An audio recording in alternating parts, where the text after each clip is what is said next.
Chicago's iconic McCormick Place is being celebrated for saving birds. How did they achieve this?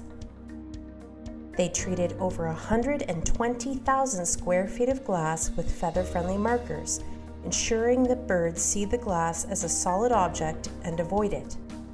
After installing feather-friendly, the number of bird deaths due to glass collisions at McCormick Place during fall migration reduced massively compared to 2022 and 2023.